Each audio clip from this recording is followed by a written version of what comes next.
देखिएगा, आज हम लोग स्टार्ट कर रहे हैं अपने सेम चैप्टर वेक्टर अलजेब्रा की फोर्थ एक्सरसाइज। ठीक है, देखिए जो फोर्थ एक्सरसाइज है वो डिपेंडेंट है वेक्टर प्रोडक्ट और cross product of two vectors. मतलब कि हम लोग वेक्टर प्रोडक्ट को ही क्रॉस प्रोडक्ट के नाम से भी जाना करते हैं। ठीक है, अच्छा देखिए सिंबल क्या है। अगर दो वेक्टर्स हमारे पास ए और बी हैं तो उनका जो क्रॉस प्रोडक्ट आप निकालना चाहते हैं उसे रिप्रेजेंट किया जाता है। मतलब जैसा बोला गया है, जैसे क्रॉस प्रोडक्ट, तो आपको ये क्रॉस प्रोडक्ट मतलब इस वे में आपको रिप्रेजेंट इसे करना है ए क्रॉस बी। और इसका जो फॉर्मूला है वो होता है A cross B is equal to magnitude of A magnitude of B into sine theta N cap. देखिए जो एन कैप है ना, दिस एन कैप, ये जो एन कैप है ये ए और बी दोनों के परपेंडिकुलर एक यूनिट वेक्टर होता है। मतलब कि जिसका मैग्नीट्यूड 1 होता है और जो ए और बी दोनों के ही परपेंडिकुलर होगा। ठीक है, ये फॉर्मूला याद जो है आपको याद रखना है, जो कि क्रॉस प्रोडक्ट से रिलेटेड है दो वेक्टर्स के। ठीक है, अच्छा आप समझिएगा ज़रा। जैसे मान लीजिए कि दो वेक्टर्स अगर आपस में पैरेलल हैं, ठीक है ना, अगर पैरेलल हैं तो उनके बीच का जो एंगल होगा 0 डिग्री होगा। तो अगर आप ये सेम फॉर्मूला अप्लाई करते हैं for the two vectors which are parallel to each other, तो आप यहाँ पर ये जो थीटा है इसके प्लेस पर आप 0 डिग्री प्लेस कर दीजिए, तो आपको साइन 0 डिग्री मिलेगा और साइन 0 डिग्री की वैल्यू 0 होती है। तो फाइनली जो पूरा एक्सप्रेशन है ना, ये पूरा 0 हो जाएगा और आपको मिलेगा A cross B is equal to 0। अगर दो वेक्टर्स पैरेलल हैं तो उनमें रिलेशन होता है कि उनका जो क्रॉस प्रोडक्ट होता है वो 0 के इक्वल होता है। ठीक है, और अगर वो परपेंडिकुलर हैं तो उस केस में आप साइन थीटा की वैल्यू पुट करेंगे यहाँ पर, मतलब थीटा की वैल्यू 90 डिग्री, तो आपको मिलेगा साइन 90 डिग्री जो कि होता है 1। तो फॉर्मूला हो जाएगा आपका, तो वैल्यू जो हो जाएगी इनडायरेक्टली वो हो जाएगी आपकी A cross B is equal to magnitude of A magnitude of B, और ये जो आपका है साइन थीटा ये आपका मतलब 1 हो ही जाएगा, और एन कैप का मैग्नीट्यूड आपका 1 रहता ही रहता है। ठीक है, तो ये बात आपको याद रखनी है। ठीक है, इसके अलावा देखिए एक फॉर्मूला और यहाँ पर आप जो है फॉर्म कर सकते हैं कि अगर आप इनके बीच का मतलब वेक्टर्स ए और बी के बीच का एंगल फाइंड आउट करना चाह रहे हैं। ठीक है, तो आप देखिए काम करिए, दोनों साइड हर एक एक्सप्रेशन का मैग्नीट्यूड ले लीजिए, दोनों साइड हर एक एक्सप्रेशन का हर एक टर्म का। तो देखिए यहाँ मिल जाएगा आपको ए क्रॉस बी का मैग्नीट्यूड, ये ए और बी का तो खैर मैग्नीट्यूड है ही साइन थीटा, और एन कैप का मैग्नीट्यूड आपका 1 हो जाएगा। ठीक है ना, क्योंकि this is a unit vector. तो यहाँ से आप साइन थीटा की वैल्यू निकाल पाएंगे, ये हो जाएगा आपके पास magnitude of A cross B upon इन दोनों का इस साइड यहाँ पर डिवीजन हो जाएगा, तो आपको साइन थीटा की वैल्यू पता चल जाएगी। तो इनडायरेक्टली आपको एक फॉर्मूला और मिल जाएगा, sine theta is equal to magnitude of A cross B upon magnitude of A into magnitude of B. ठीक है, तो ये बात याद रखनी है। अच्छा अब देखिएगा कि जो हम क्रॉस प्रोडक्ट निकाला करते हैं, ठीक है ना, तो क्या वे रहता है, क्या तरीका रहता है वेक्टर्स का क्रॉस प्रोडक्ट निकालने का। तो जो है उससे पहले आप थोड़ा सा और समझ लीजिएगा। जैसे अगर आप आई कैप के साथ क्रॉस प्रोडक्ट निकालते हैं तो आपको 0 मिलेगा, जे कैप का क्रॉस प्रोडक्ट 0 मिलेगा, के कैप का क्रॉस प्रोडक्ट आपका 0 मिलेगा। ठीक है, अगर आप आई कैप और जे कैप का निकालते हैं तो उसकी वैल्यू के कैप आ जाएगी। ठीक है, जे कैप क्रॉस के कैप निकालेंगे तो आई कैप हो जाएगा। देखिए मैं आपको बताऊँ कैसे, मतलब कैसे याद रखना है आपको। जैसे मान लीजिए हमारे पास एक साइकिल है कि राउंड बना हुआ है, आई कैप फिर जे कैप फिर के कैप। ठीक है, तो जब आप आई कैप और के कैप का मल्टीप्लाई करेंगे, ये आई कैप है और ये चलिए जे कैप, ठीक है, आई कैप और जे कैप का आप मल्टीप्लाई करेंगे तो आपको के कैप मिल जाएगा। ठीक है, और आप के कैप और सॉरी आप जे कैप और के कैप का मल्टीप्लाई करेंगे तो आपको आई कैप मिल जाएगा। समझिएगा, देखिए राउंड चलेगा यहाँ पर। ठीक है, जो राउंड चलेगा वो कैसे चलेगा कि आई कैप का जे कैप से मल्टीप्लाई करेंगे तो के कैप आ जाएगा। ठीक है, कि जे कैप का के कैप से करेंगे तो आई कैप आ जाएगा, और के कैप का आई कैप से करेंगे तो जे कैप आ जाएगा। ठीक है, ऐसे राउंड चलता है इस तरीके से। ठीक है, आई फिर जे तो उसकी वैल्यू के हो गई। ठीक है, सेम वे के और आई तो उसकी वैल्यू जे हो गई। ठीक है, मान लीजिए आपको निकालना है आई क्रॉस के, तो आपको देखना उल्टा चलना है इस बार। तो वैसे क्या होता है कि आई, अगर हम लोग के क्रॉस आई निकालते हैं, ठीक है, अगर हम के क्रॉस आई निकालते हैं तो उसकी वैल्यू जे हो जाती है। पर अब इस बार आप उल्टा कर रहे हैं ना, कि आप क्या कर रहे हैं, आई क्रॉस के निकाल रहे हैं तो उसकी वैल्यू हो जाएगी आपके पास माइनस जे, है ना। आपको साइकिल राउंड करनी है, यहाँ पर साइकिल आपको चलानी है। ठीक है, आप जे क्रॉस के की वैल्यू निकालेंगे तो आई हो जाएगी। ठीक है, और अगर मान लीजिए आप यहाँ पर जे क्रॉस के ना निकाल के क्रॉस जे निकालते हैं, ठीक है, उल्टा चलते हैं आप, तो उस केस में क्या हो जाएगा, आपको माइनस आई लिखना होगा। तो ये तरीका रहता है क्रॉस निकालने का, ठीक है। आई क्रॉस आई की वैल्यू याद रखनी है, जीरो के इक्वल होती है, जे क्रॉस जे आपका जीरो के इक्वल होता है, और के क्रॉस के भी आपका जीरो के इक्वल होता है, ठीक है। तो ये बातें कुछ ऐसी हैं जो आपको यूज़ होंगी आगे।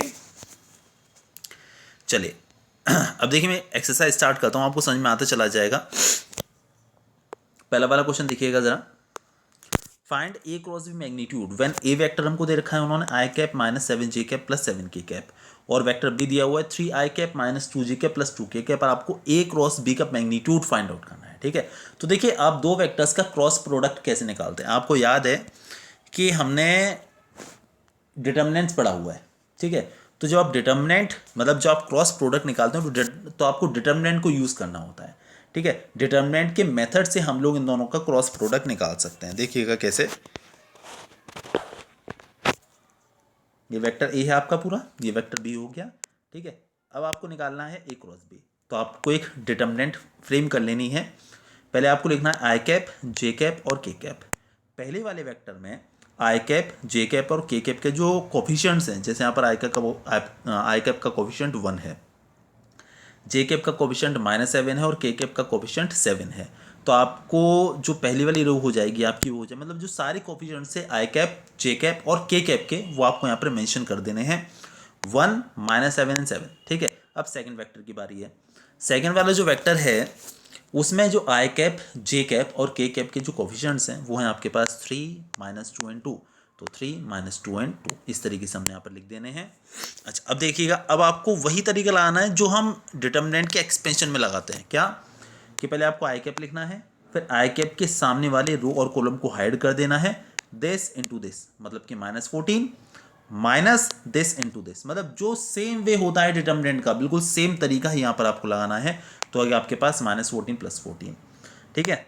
इसके बाद आपको याद होगा डिटर्मिनेंट के एक्सपेंशन में प्लस होता था, फिर माइनस होता था, फिर प्लस होता था।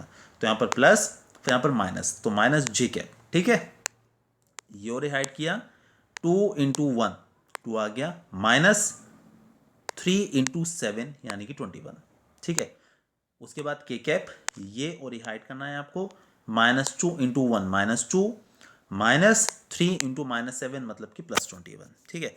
अच्छा अब देखिएगा 14 14 तो कैंसिल आउट हो गया, आपको मिलेगा 0 आई कैप, 2 - 21 -19 मिलेगा, और यहाँ पर माइनस ऑलरेडी है तो +19 जे कैप, और ये हो गया आपके पास +19 के कैप। इस तरीके से आपका ये वाला वेक्टर आपको मिल गया which is A cross B. ये आपका ए और बी का क्रॉस प्रोडक्ट है। देखिए दो वेक्टर्स का जब आप डॉट प्रोडक्ट निकालते हैं तो एक पर्टिकुलर वैल्यू आती है, और जब आप क्रॉस प्रोडक्ट निकालते हैं तो एक वेक्टर निकल कर आता है। ये बात याद रखिएगा, ठीक है ना। और ये जो वेक्टर निकल कर आता है ना, ये ए और बी के परपेंडिकुलर होता है हमेशा। A cross B is always perpendicular to A and B individually. अच्छा अब उन्होंने हमको सिर्फ इतना ही नहीं पूछा, तो उन्होंने बोला था आपको ए क्रॉस बी का मैग्नीट्यूड भी निकालना है। तो इसका मैग्नीट्यूड निकाल दीजिए, आपको निकालना आता ही है। रूट के अंदर आई के कोफिशिएंट का स्क्वायर प्लस जे के कोफिशिएंट का स्क्वायर प्लस के कोफिशिएंट का स्क्वायर, मतलब 0 + 19 स्क्वायर प्लस 19 स्क्वायर। और इसे हमने सॉल्व किया तो √722 आया, यानी कि 19√2 इसका आंसर हो गया अपना, ठीक है। तो क्लियर हो गया होगा, क्रॉस प्रोडक्ट आपको निकालना आ गया होगा अच्छे से। चलिए इसके बाद हम देखते हैं सेकंड क्वेश्चन अपना क्या स्टेट कर रहा है। ये find a unit vector perpendicular to each of the vectors a + b and a - b where a is this and b is this. क्या बोला उन्होंने बोला कि a + b और a - b की वैल्यू निकालिए, जहां पर a हमारे पास a है और b हमारे पास a है, ठीक है। हम a + b भी फाइंड आउट कर लेंगे और a - b भी फाइंड आउट कर लेंगे। अब क्या बोल रहे हैं, आपको एक और वेक्टर फाइंड आउट करना है जो कि एक यूनिट वेक्टर है, और जो a + b और a - b की जो वैल्यूज निकल कर आएंगी ना, इन दोनों के परपेंडिकुलर है, ठीक है। तो देखिए एक काम करते हैं, पहले a + b a - b की वैल्यू निकालकर कुछ अच्छे से वेक्टर्स निकाल लेते हैं, फिर बात करते हैं, ठीक है। ए बी दोनों हमारे पास हैं, हाँ जी। ये देखिएगा ए हमारे पास ए रहा, बी हमारे पास ए रहा, तो a + b की वैल्यू हमने निकाल ली। 3 आई कैप प्लस आई कैप 4 आई कैप, 2 जे कैप और 2 जे कैप 4 जे cap, 2 K cap -2 K cap तो 0 के कैप। इसी तरीके से a - b 3 I cap minus I cap तो 2 I cap, 2 J cap -2 J cap तो 0 जे कैप, और 2k कैप, और ये आपका -2k कैप तो प्लस हो जाएगा, तो 4k कैप। ये हमारे पास a प्लस बी और a माइनस बी की वैल्यूज आ चुकी हैं, ठीक है। अच्छा, अब हम लोग क्या क्या करना है हम लोगों को, हमें एक ऐसा वेक्टर फाइंड आउट करना है जो इन दोनों के ही परपेंडिकुलर है और उसका मैग्नीट्यूड 1 होना चाहिए, ठीक है। तो देखिए अभी मैं पीछे बात करा था आपसे कि अगर आपको आप ए क्रॉस बी निकाल लेते हैं, ए क्रॉस बी की वैल्यू निकालते हैं, तो ए क्रॉस बी एक ऐसा वेक्टर होता है जो ए और बी दोनों के ही परपेंडिकुलर होता है, ठीक है। तो यहाँ पर जो आप इन दोनों की परपेंडिकुलर कोई वेक्टर निकालना चाहते हैं तो आप इन दोनों का क्रॉस प्रोडक्ट निकाल दीजिए, ठीक है। तो वो जो वेक्टर निकल कर आएगा वो इन दोनों के ही परपेंडिकुलर होगा, तो इनका क्रॉस प्रोडक्ट ईजिली हम लोग निकाल पाएंगे। आई cap, J cap, K cap, मतलब डिटर्मिनेंट भी लगाना है, डिटर्मिनेंट मेथड लगाना है। तो 4 एंड 0 ये लिख दिया हमने, रहा 204 ये लिख दिया, देखिए ये रहा। और वापस इसे एक्सपेंड करना है और आपको एक वेक्टर मिल जाएगा जो कि 16 आई कैप -16 जे कैप -8 के कैप, एक ऐसा वेक्टर है जो कि इन दोनों के ही परपेंडिकुलर होता है। अब ना बोला आपको यूनिट वेक्टर निकालना है, ठीक है। तो किसी भी वेक्टर से आप यूनिट वेक्टर कैसे पता कर सकते हैं, आप इसके मैग्नीट्यूड, आपको याद है हमने लास्ट एक्सरसाइज में किया हुआ है, आप इस वेक्टर में इसके मैग्नीट्यूड का डिवाइड कर दीजिए, तो आपको जो वेक्टर मिलेगा that will be a unit vector. तो इसका जो डिटर्मिनेंट निकल कर आएगा वो हम नेक्स्ट पेज पर निकालते हैं, ठीक है। हाँ जी, डिटर्मिनेंट निकाल रहे हैं हम लोग इसका। तो रूट के अंदर आई के कोफिशिएंट का स्क्वायर प्लस जे के कोफिशिएंट का स्क्वायर प्लस के कोफिशिएंट का स्क्वायर सॉल्व करेंगे तो देखिए आपको मिलेगा 256 64, यानी कि ये 576 आएगा, और प्लस वो करेंगे 576 प्लस 64 और है, नहीं सॉरी, इन दोनों को आप ऐड करेंगे तो 512 आएगा प्लस 64, तो 576 उसका स्क्वायर रूट 24 हो गया, ठीक है। तो अगर आपको यूनिट वेक्टर रिक्वायर्ड था ना, क्वेश्चन था कि आपको यूनिट वेक्टर पता करना है, तो जो वैल्यू निकल कर आई थी ना, ये वाला वेक्टर था ना, ये वाला, ये इसमें आप इसके मैग्नीट्यूड का डिवाइड कर दीजिए। इसका मैग्नीट्यूड 24 आया है, 24 का यहाँ यहाँ यहाँ तीनों में डिवाइड कर दीजिए तो आपको एक वेक्टर मिल जाएगा। और वो सिर्फ इतना बोलते कि एक ऐसा वेक्टर पता करो जिन दोनों के परपेंडिकुलर हो, तो आपको सिर्फ उनका क्रॉस प्रोडक्ट ही निकालना पड़ता। बट उन्होंने हमको यहाँ पे भी ये भी बोल दिया था कि आपको यूनिट वेक्टर की वैल्यू पता करनी है, तो इसीलिए हमें उसके डिटर्मिनेंट का डिवाइड करना पड़ रहा है। तो 16/24, 16/24, 8/24, थोड़ा सा ऐसे सिंप्लीफाई कर लिया, 8 से 2 टाइम्स, 8 से 3 टाइम्स ये भी, और 8 से आपका 3 टाइम्स कैंसिल, तो आपका नया वेक्टर मिल चुका है हमको, ठीक है। तो क्लियर हो गया होगा। इसके बाद देखिए मैंने थर्ड क्वेश्चन किया हुआ, पहले ज़रा क्वेश्चन रीड करके लाते हैं। थर्ड क्वेश्चन देखिएगा, if a unit vector A makes angle π/3 with I cap, π/4 with J cap and acute angle theta with K cap. एक यूनिट वेक्टर है, ए जो है एक यूनिट वेक्टर है, मतलब उसका मैग्नीट्यूड 1 होगा, ठीक है। वो आई कैप के साथ तो π/3 एंगल फॉर्म कर रहा है, जे कैप के साथ π/4, और एक एक्यूट एंगल थीटा बनाता है विद द के कैप। हमें नहीं पता कि थीटा की वैल्यू क्या है, तो उन्होंने पूछा then find theta and hence components of A cap. तो आपको थीटा पता करना है, उसके बाद ए कैप के जो कंपोनेंट्स है, मतलब आई कैप का जो कोफिशिएंट है, जे कैप का जो कोफिशिएंट है, के कैप का जो कोफिशिएंट है, वो आपको फाइंड आउट करना है, ठीक है।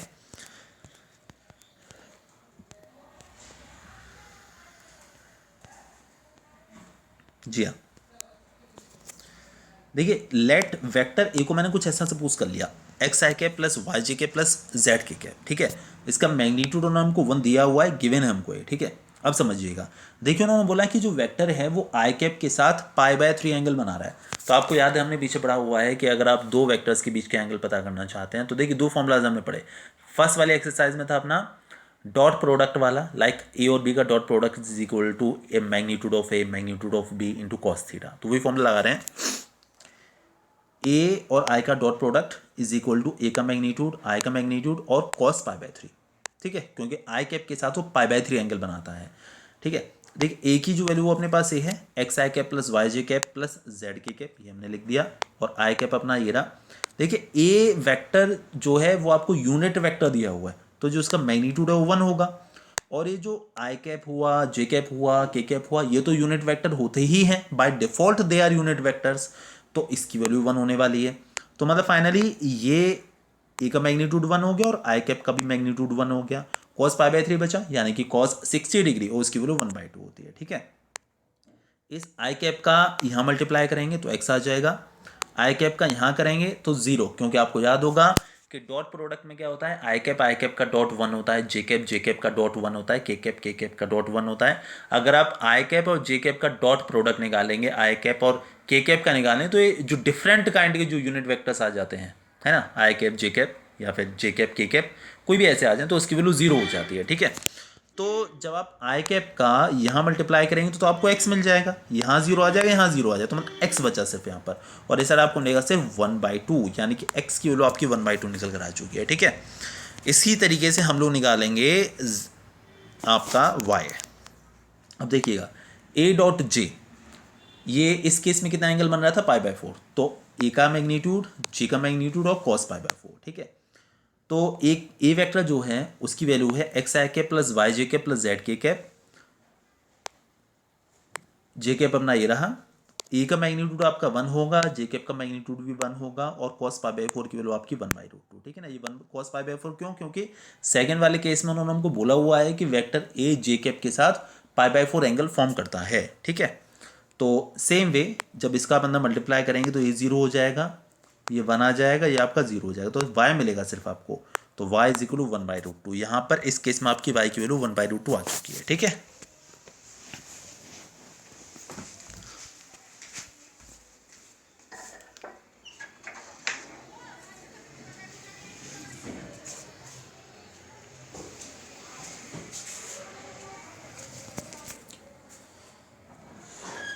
इसके बाद देखिए हम आगे बात करते हैं अपना के कैप से रिलेटेड, ठीक है। उन्होंने हमको बोला हुआ है कि के कैप के साथ वो एंगल फॉर्म कर रहा है आपका थीटा। हमें नहीं पता थीटा की वैल्यू कितनी है, बस के कैप के साथ जो वेक्टर ए जो एंगल बना रहा है that is theta.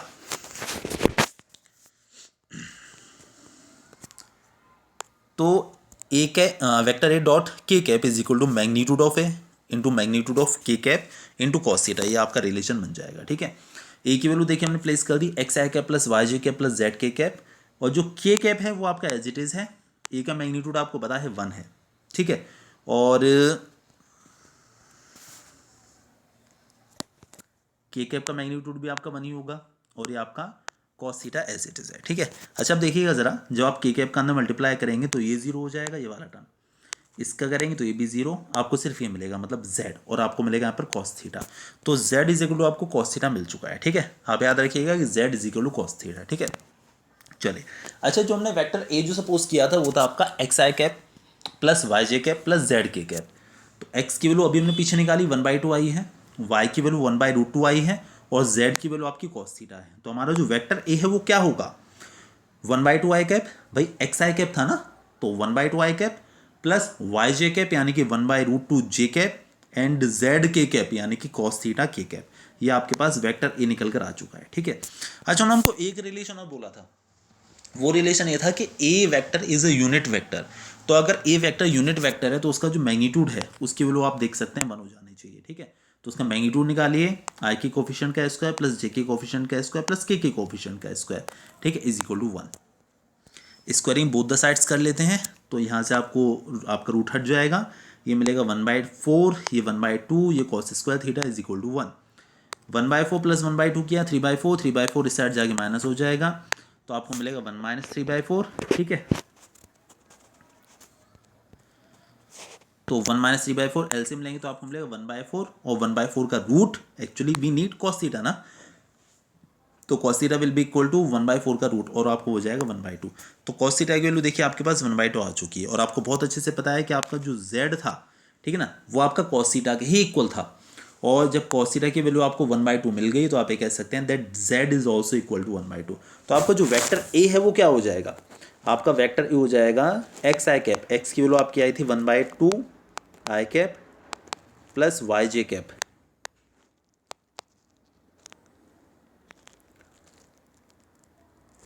1/√2 J cap plus z यानी कि 1/2, z की वैल्यू आ गई ना 1/2 लास्ट में, के कैप। ये आपके पास वेक्टर ए निकल के आ गया जो उन्होंने हमसे पूछा हुआ था, ठीक है। तो इतना क्लियर हो गया होगा।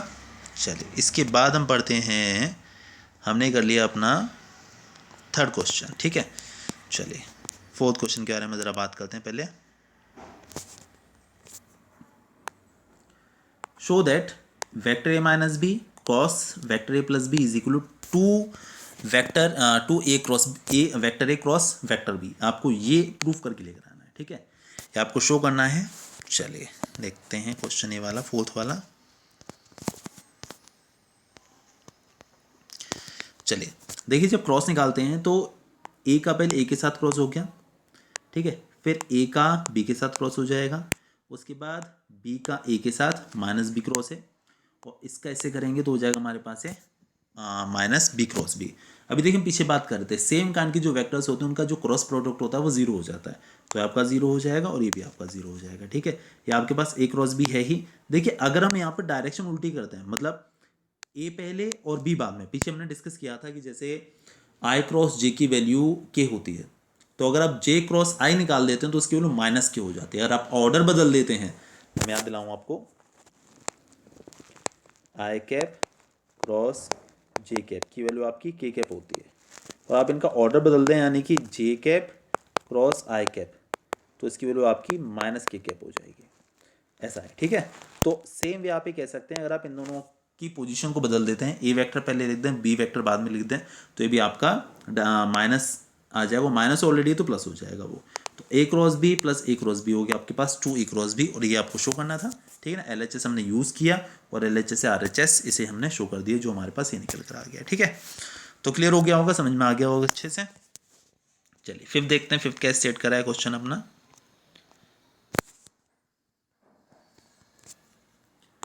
फाइंड लैम्डा एंड म्यू, आपको लैम्डा और म्यू दोनों की वैल्यू फाइंड आउट करनी है, और इन दोनों का जो क्रॉस प्रोडक्ट है that is equal to zero vector, indirectly that is zero, ठीक है ना। इन दोनों का क्रॉस प्रोडक्ट, ठीक है, क्रॉस प्रोडक्ट निकालते हैं, उसे जीरो के इक्वल प्लेस करते हैं, और वहां से लैम्डा और म्यू की वैल्यू निकालते हैं, ठीक है। क्रॉस जैसे निकालते हैं वही यूज करेंगे, वही सिस्टम फॉलो करेंगे अपना, determinant method I mean to से।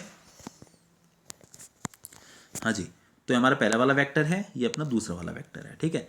तो आई cap J cap K cap, इनके कोफिशिएंट्स 2 6 एंड 27 ये लिखा हुआ है, और 1 लैम्डा एंड म्यू ये लिखे हुए हैं इज इक्वल टू जीरो। इसे हम एक्सपेंड करते हैं, इस डिटर्मिनेंट का एक्सपेंशन करते हैं, तो आई कैप के लिए ये और ये हाइड करेंगे, this into this minus this into this, मतलब कि 6 म्यू माइनस 27 लैम्डा, माइनस जे कैप के लिए ये और ये हाइड करेंगे, इसका ऐसे मल्टीप्लाई, मतलब कि 2 म्यू माइनस 27 ये आ जाएगा, ठीक है। इसी तरीके से के कैप के लिए ये और ये हाइड करेंगे, इसका यहाँ मल्टीप्लाई, तो 2 लैम्डा माइनस 6 इस तरीके से, ठीक है, that is equal to zero. देखिए ये जो पूरा कॉम्बिनेशन है, पूरा एक्सप्रेशन जो है वो जीरो तभी हो सकता है, ये जीरो वेक्टर तभी हो सकता है जब आई कैप का कोफिशिएंट जीरो हो, जे कैप का कोफिशिएंट जीरो और के कैप का कोफिशिएंट जीरो हो, ठीक है। तो यहाँ तो थोड़ा सा कंबाइंड है दोनों म्यू और लैम्डा, तो इसे छोड़ते हैं। जे कैप का जो कोफिशिएंट है इसे जीरो के इक्वल डालिए, मतलब 2 mu is equal to zero, तो आपकी म्यू की वैल्यू आ जाएगी 27/2। Same way 2 lambda minus 6 is equal to zero, तो लैम्डा की वैल्यू आ जाएगी 3। तो इस तरीके से आप लैम्डा और म्यू दोनों फाइंड आउट कर सकते हैं, ठीक है ना। दोनों को हमने एक एक करके जीरो के इक्वल प्लेस कर दिया, पहले 2 म्यू माइनस 27 को, then we will get mu is equal to 27/2 and lambda is equal to 3 as 2 lambda minus 6 is equal to 0, ठीक है। ये काम आपको करना था यहाँ पर।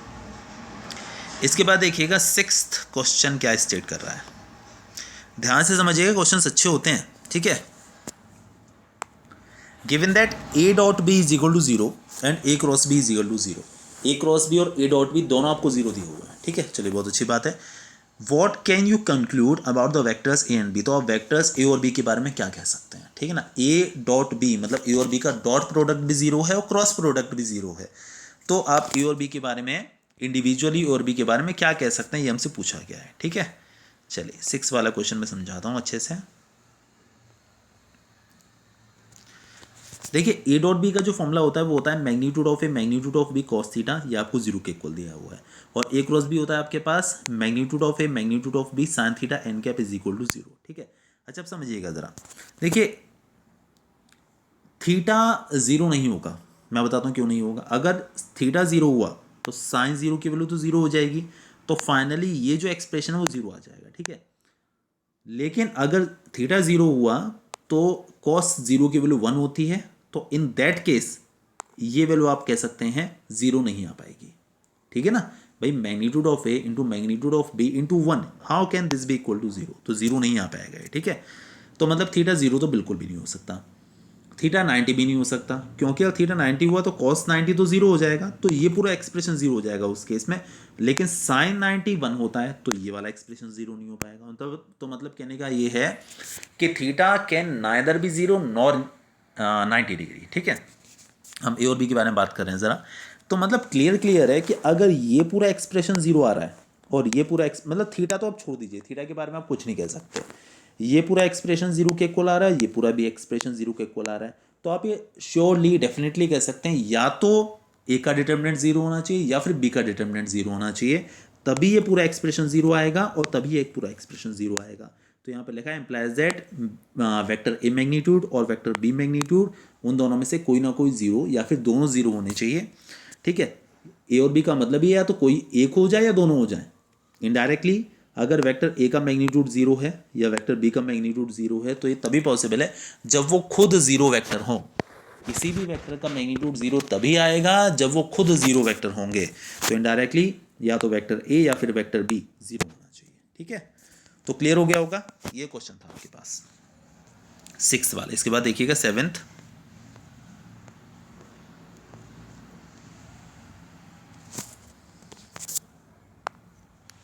Late the vectors A B C, ये आपको तीन वेक्टर्स दिए हुए हैं A B C, given as A1 I cap, A2 J cap, A3 K cap, और वेक्टर बी जो है वो है आपके पास B1 आई कैप, B2 जे कैप, B3 के कैप, और वेक्टर सी जो है वो है C1 आई कैप, C2 जे कैप, C3 के कैप।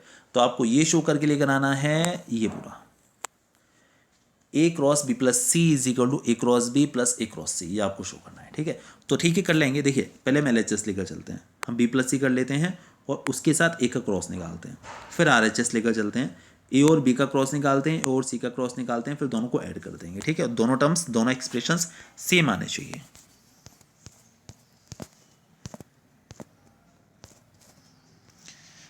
क्वेश्चन थोड़ा सा लेंदी टाइप है ये। देखिए वेक्टर ए है, वेक्टर बी है, वेक्टर सी है, हमें ये शो करना है, ये वाला एक्सप्रेशन हमको शो करना है। तो हम पहले LHS लेकर चल रहे हैं। LHS के अकॉर्डिंगली देखिए आपको पहले बी प्लस सी की ज़रूरत है, तो मैं पहले बी प्लस सी निकाला बी और सी को ऐड करके। तो देखिए B1 आई कैप और C1 आई कैप जो आपने ऐड करेंगे तो हो जाएगा, आई कैप कॉमन आ जाएगा तो अंदर मिलेगा आपको B1 प्लस C1 आई कैप। ऐसे ही B2 प्लस C2 जे कैप और B3 प्लस C3 के कैप। ये आपके पास B प्लस सी की वैल्यू आ चुकी है। अब आप ए के साथ इसका क्रॉस निकालिए, ये आपका ये है। ठीक है, तो दोनों ये जो B प्लस सी आया है इसके साथ ए का क्रॉस डिटर्मिनेंट मेथड से निकलता है क्रॉस हमेशा। आई cap J cap K cap आपको लिख देने हैं, और वेक्टर ए में जो आई कैप जे कैप और के कैप के जो कोफिशिएंट्स हैं A1 A2 and A3 respectively, वो देखिए ये लिखे हुए हैं, ये लिखे सारे। ठीक है, और जो वेक्टर B प्लस सी हमने निकाला ये वाला, उनके कोफिशिएंट्स हैं B1 plus C1, B2 plus C2 and B3 plus C3, वो देखिए लिखे हुए हैं। ठीक है, अब हम इनका क्रॉस निकालते हैं। ठीक है, आई कैप के लिए इसको और इसको हाइड करना होता है, this into this minus this into this, ये तरीका रहता है। तो जब इसका आप यहाँ मल्टीप्लाई करेंगे तो आपको मिलेगा A2 B3 plus A2 C3 minus, जब इसका यहाँ करेंगे तो A3 B2 minus A3 C2, ये आपके पास ये मिल गया। ठीक है, सेम वे माइनस जे कैप, जे कैप के लिए और ही हाइड करना है, this into this minus this into this. तो जब इस वाले टर्म का यहाँ मल्टीप्लाई करेंगे आपको मिलेगा A1 B3 plus A1 C3 minus, जब इसका यहाँ करेंगे तो A3 B1 plus A3 C1। इसी तरीके से हमने के कैप वाला एक्सप्रेशन भी निकाल लिया। ठीक है, ये हमारे पास पूरा जो वैल्यू है B प्लस सी और उसके साथ ए का क्रॉस, ये हमारे पास ये निकल कर आ चुका है, यहाँ से लेकर देखिए पूरा ये। ठीक है, अब बारी है RHS की। ए क्रॉस बी निकालते हैं, ए क्रॉस सी निकालते हैं, फिर दोनों को ऐड करते हैं।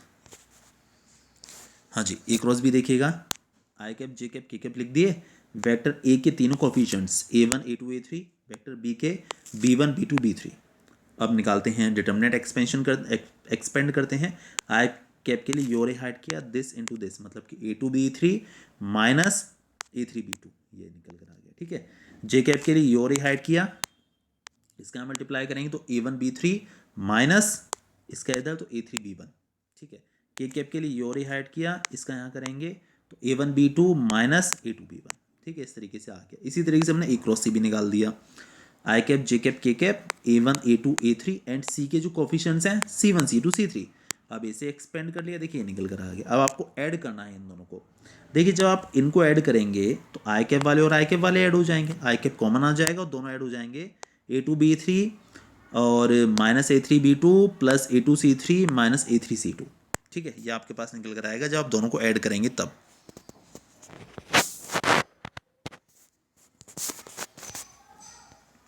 जी हाँ, देखिए मैंने दोनों को ऐड किया हुआ है।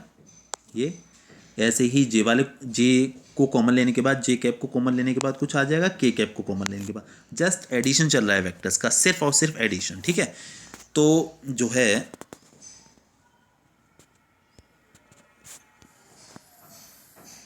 हाँ जी। अच्छा अब देखिएगा, ये आपके पास जो A cross B plus A cross C निकल के आया वो देखिए आपके पास एक पूरा एक्सप्रेशन है। और जो हमने पीछे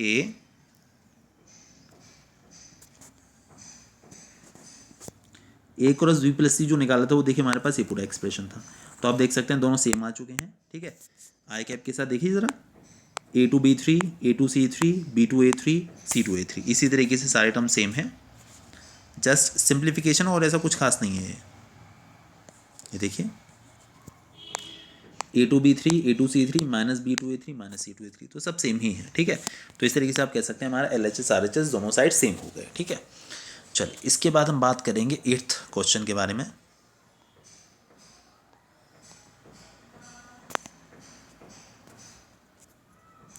क्या बोला उन्होंने आपसे 8th क्वेश्चन में, if either vector A is equal to 0 और vector B is equal to 0 then A cross B is equal to 0 होता है। बिल्कुल सही बात है। देखिए अगर A 0 हो जाए या फिर B 0 हो जाए, मतलब कोई भी 0 हो जाए, तो A क्रॉस B की वैल्यू 0 आती ही आती है। ठीक है, क्योंकि देखिए A क्रॉस B का जो फॉर्मूला है ना, A क्रॉस B का जो फॉर्मूला है वो तो आपके पास magnitude of A into magnitude of B sine theta और एन कैप, ये आपके पास फॉर्मूला है। तो A और B में से अगर कोई एक भी 0 हो जाएगा तो ये पूरा एक्सप्रेशन आप देख सकते हैं 0 हो जाएगा। तो फाइनली हमें कह सकते हैं A cross B is equal to 0 अगर any of the vectors from A and B is 0। ठीक है, अगर A और B में से कोई भी 0 हो जाए तो A क्रॉस B आपका 0 हो ही जाता है। इज द कन्वर्स ट्रू, तो क्या इसका उल्टा भी ट्रू है? मतलब अगर A cross B equal to 0 है तो A और B में से भी एक 0 होना चाहिए क्या? देखिए ये कह रहे हैं कि अगर A और B में से कोई एक 0 हो जाए तो A क्रॉस B 0 होता है। तो क्या करें, अगर आप इसका उल्टा करें, मतलब if A cross B is equal to 0, क्या if A cross B is equal to 0 then A और B इक्वल टू 0। अगर A क्रॉस B 0 है तो क्या ऐसा ज़रूरी है कि A या B में से कोई 0 हो? ठीक है, is a converse true, justify answer with an example. तो आपको अपना आंसर जस्टिफाई करना है। देखिए ऐसा नहीं होता। ऐसा क्यों नहीं होता? अगर दो वेक्टर्स का क्रॉस 0 आ जाए तो ऐसा कोई ज़रूरी नहीं है कि उनमें से एक 0 हुई हो। ठीक है, मैंने यहाँ पर एग्जाम्पल लिए हुए हैं, देखिएगा समझिएगा। जी हाँ, देखिए मैंने यहाँ पर 8th क्वेश्चन में वेक्टर और वेक्टर बी के एग्जाम्पल लिए हुए हैं। देखिए वेक्टर ए है, वेक्टर बी है, मैंने दोनों का क्रॉस प्रोडक्ट निकाला। आई cap J cap K cap 2 1 3 4 2 6, इस तरीके से देखिए सारे लिख लिए यहाँ पर। अच्छा अब देखिएगा, इसको एक्सपेंड करते हैं। आई कैप के लिए योरे हाइट किया, 6 1 ज़ा 6 माइनस 2 3 ज़ा 6, ये आ गया। इसके बाद जे कैप के लिए योरे हाइट किया, 6 2 ज़ा 12 माइनस 4 3 ज़ा 12, ये आ गया। के कैप के लिए योरे हाइट किया, 2 2 ज़ा 4 माइनस 4 1 ज़ा 4, ये आ गया। देखिए ये 0 ये 0 ये 0, पूरा 0 निकल कर आ गया। मतलब A क्रॉस भी देख रहे हैं आप 0 आ रहा है, बट ना ही A 0 था ना ही B 0 था। मतलब ये कहने का ऐसा कोई ज़रूरी नहीं है कि अगर A क्रॉस भी 0 आ रहा है तो वेक्टर A और वेक्टर B में से कोई 0 हो, ऐसा मैंडेटरी नहीं है। ठीक है, मतलब कि कन्वर्स आपका ट्रू नहीं है। अगर A और B 0 है तो A क्रॉस B डेफिनेटली 0 होगा, लेकिन अगर A क्रॉस B 0 है तो आप ये नहीं कह सकते कि A और B में से किसी एक का 0 होना ज़रूरी है। ठीक है, चल इसके बाद देखिएगा 9th क्वेश्चन क्या स्टेट कर रहा है, समझिएगा ज़रा।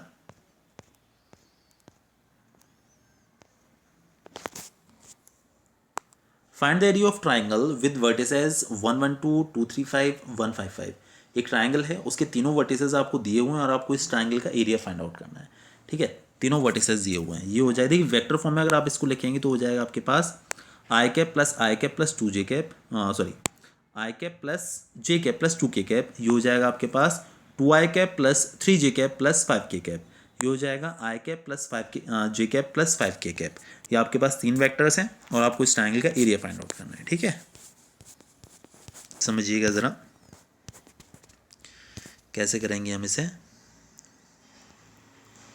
जी हाँ, देखिए ये वेक्टर ए ले लिया, ये वेक्टर बी ले लिया, वेक्टर सी ले लिया। आप एक काम करिए, पहले वेक्टर ए बी निकाल लीजिए। आपको पता है वेक्टर ए बी हम कैसे निकालते हैं, ठीक है।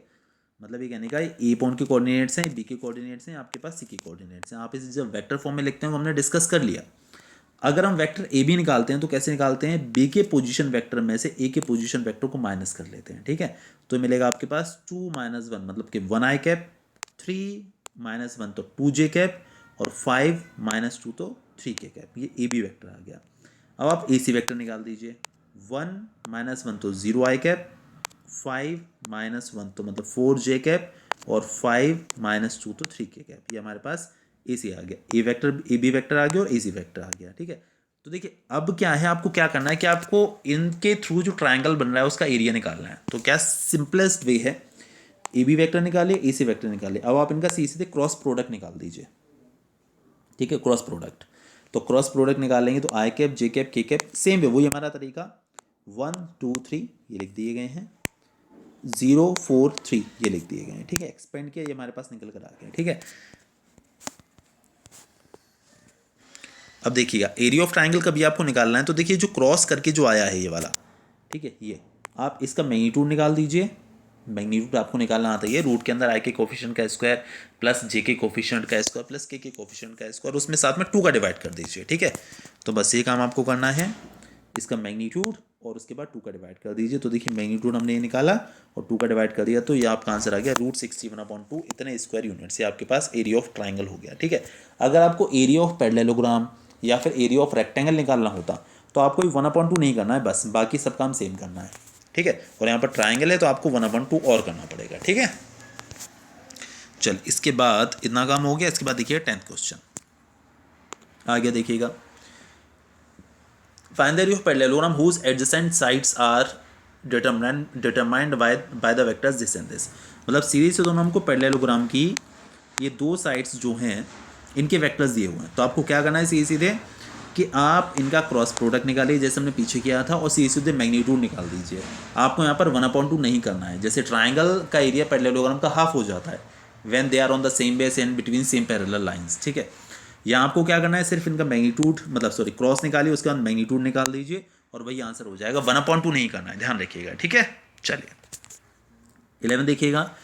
Late the vectors A and B such that vector A का मैग्नीट्यूड 3 है, वेक्टर बी का मैग्नीट्यूड √2/3 है, and vector A cross B एक यूनिट वेक्टर है। Vector A cross B is a unit vector.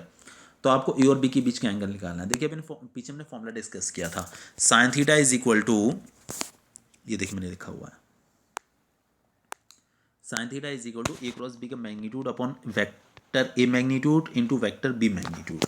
तो देखिए sine theta as it is, A cross B हमको दिया हुआ उन्होंने कि दैट इज यूनिट वेक्टर, तो इसका जो मैग्नीट्यूड है ऊपर वो 1 हो जाएगा, ठीक है। और वेक्टर ए का मैग्नीट्यूड 3 दिया हुआ है, वेक्टर बी का मैग्नीट्यूड √2/3 दिया हुआ है। 3 से आपका 3 कैंसिल, 1/√2 बचेगा। 1/√2 साइन π/4 की वैल्यू होती है। साइन साइन दोनों साइड से आप एलिमिनेट कर दीजिए and you will get theta is equal to π/4। तो जो एंगल है उन दोनों वेक्टर्स के बीच का वो हो जाएगा आपका π/4, ठीक है।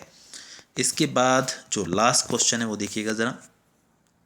Area of a triangle sorry area of rectangle having vertices A B C D. आपको चारों वर्टिसेस के कोऑर्डिनेट्स दिए हुए हैं, वेक्टर फॉर्म में लिख दिए उन्होंने इस बार, ठीक है। और आपको उस रेक्टेंगल का एरिया निकालना है, ठीक है। बिल्कुल करेंगे। देखिए देखिए मैंने इसके चारों ही जो वर्टिसेस हैं वो वेक्टर फॉर्म में यहाँ पर लिखे हुए हैं, ठीक है। तो आप क्या कर लीजिए कि वेक्टर ए बी निकाल दीजिए। कैसे, इस वाले में से इसको माइनस करके, ठीक है ना। वेक्टर ए बी ऐसे निकलता है, position vector of B minus position vector of A. Same way आप वेक्टर बी सी निकाल दीजिए, position vector of C minus position vector of B करके, ठीक है। तो हमारे पास ए बी आ गया और हमारे पास बी सी आ गया। आप क्या करेंगे, आप एक काम करिए कि इसका मैग्नीट्यूड निकालिए, तो आपके पास वेक्टर ए बी की लेंथ आ जाएगी, ठीक, मतलब ए बी की लेंथ आ जाएगी। और बी सी आपके पास जो आया है इसका मैग्नीट्यूड निकाल दीजिए तो इसकी लेंथ आ जाएगी। फिर इन दोनों का मल्टीप्लिकेशन कर दीजिएगा तो आपको वैल्यू पता चल जाएगी that what will be the area of that rectangle, ठीक है।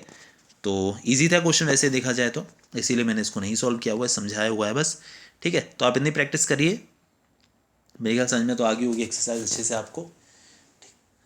चलिए बाकी ये वाला चैप्टर आपका ख़त्म ही है, इसके बाद हम 3D स्टार्ट करेंगे। Okay, bye.